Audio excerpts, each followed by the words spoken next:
que o intestino é um músico afinado para o que você come. Vamos pensar comigo aqui. Vou puxar isso para o esporte. Eu sou um atleta e eu sei que os carboidratos são vistos como a principal fonte de energia que torna esse atleta mais tolerante ao esforço. Então, a gente sabe que nos esportes de endurance, por exemplo, quanto mais você consegue tolerar os carboidratos durante provas, maior é a sua capacidade de esvaziamento gástrico e absorção desses carboidratos. E aí a literatura já mostra para hoje que é totalmente possível treinar o trato gastrointestinal. E o que significa treinar o trato gastrointestinal?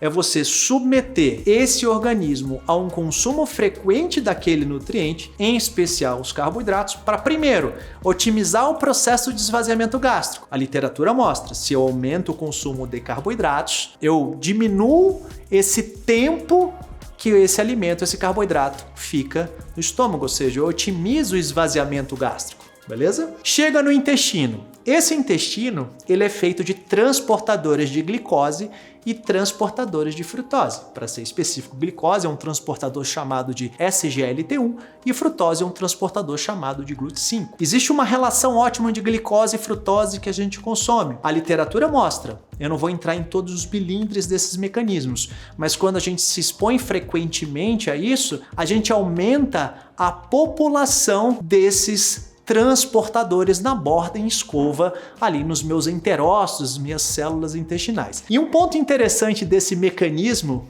para a gente entender como que de fato essa orquestra toca à medida do que aquilo que nós nos alimentamos, lá no nosso intestino nós temos estruturas chamadas de células enteroendócrinas, ou seja, são células que se comunicam com o nosso sistema endócrino e que estão em meio aos enterócitos, que são as células intestinais. Existe algumas estruturas que são receptores para sabor doce. Esses receptores para sabor doce, eles estão ali na borda em escova, bem na borda em escova desses enterócitos, as células intestinais. E quanto mais açúcares chega nessa região, nós ativamos uma estrutura chamada de gustidocina. Essa gustidocina vai gerar toda uma maquinaria de mecanismos que vai aumentar a população desses transportadores SGLT1, que são transportadores de glicose lá na borda em escova. Então veja, se eu me exponho mais a açúcares, eu aumento o número de transportadores de glicose na borda em escova. Você pensa, olha só que interessante essa analogia. Isso para um atleta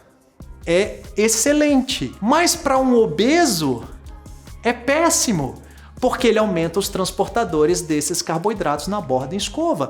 Então, no fim das contas, eu até brinco, eu falo, treinamento de intestino para quem? A gente está tendo muitos indivíduos na prática clínica de consultório, obesos com sobrepeso, que carregam consigo o intestino, em termos de absorção de carboidratos, que deveria ser de um atleta. E muitos atletas que deveriam ter o intestino dessa forma, mas por medo de consumir carboidratos, não tem uma adaptação satisfatória nesse intestino. Então, de fato, aquilo que a gente consome interfere diretamente no que ocorre, vamos colocar assim, no nosso lume intestinal.